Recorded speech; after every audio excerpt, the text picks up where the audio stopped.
정선군 농공단지 수의계약 비리 의혹은 정선 지역의 시민단체가 계약상 미심쩍은 부분을 발견하고 문제를 제기하면서 불거졌습니다.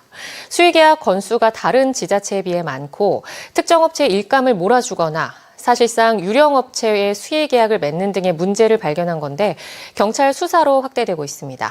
박은지 기자가 보도합니다. 정선군 수의계약 비리 의혹은 지난 2023년 시민단체 문제 제기로 처음 수면에 올랐습니다. 정선군 홈페이지에 공개된 계약 정보를 전수조사했더니 2018년부터 2023년까지 2,800여 건, 680억 원 이상의 수의계약이 이뤄진 것으로 확인됐습니다. 수의계약 자체만으론 문제가 없지만 특정 20여 개 업체에만 계약이 몰려 일감 몰아주기 의혹이 나왔습니다. 수의계약을 해서 주는 건 좋은 거잖아요. 이 지역을 위해서는. 그러나 한 곳에 쏠려가지고 하는 건 안 맞다는 얘기죠. 다른 사람도 10개 업체가 있다 그러면 골고루.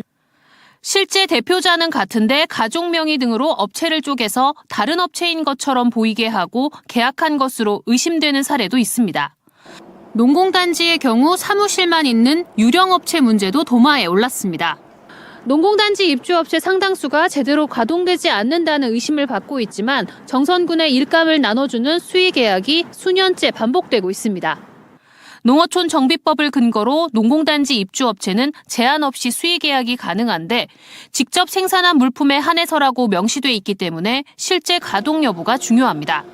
시설도 제대로 해놓지도 않고 페이퍼 컴퍼니를 갖다 놓고 수의계약만 하려고 해가지고 거기에서 해서 다른 데서 제품을 갖다 납품을 하고 하는 게 있으니까 문제가 생기는 거지.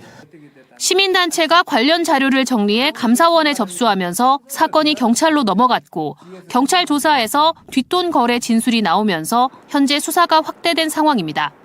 정선군은 경찰 수사 결과를 지켜본다는 입장인데 의회에서도 지적이 있어 농공단지 수의계약 업체 10여 곳의 현장을 조사한 결과 공장 등록 당시 신고한 설비 등이 갖춰져 있어 가동에는 문제가 없었다고 밝혔습니다. 다만 실제 가동 일수는 관여할 사안이 아니라고 설명했습니다. 공장을 하겠다고 했으면 그 공장을 이제 일정 규모가 있을 거 아닙니까? 그 공장 규모대로 지었어야 되는데 그냥 분양을 하고 제대로 관리가 안 된 거예요. 그러니까 5년이 지나면 그때부터는 이제 저희가 간에서 그걸 관여를 하지 못해요. 경찰 수사 결과는 다음 달 나올 것으로 보이는 가운데 의혹이 사실로 드러날 경우 적지 않은 후폭풍이 예상됩니다.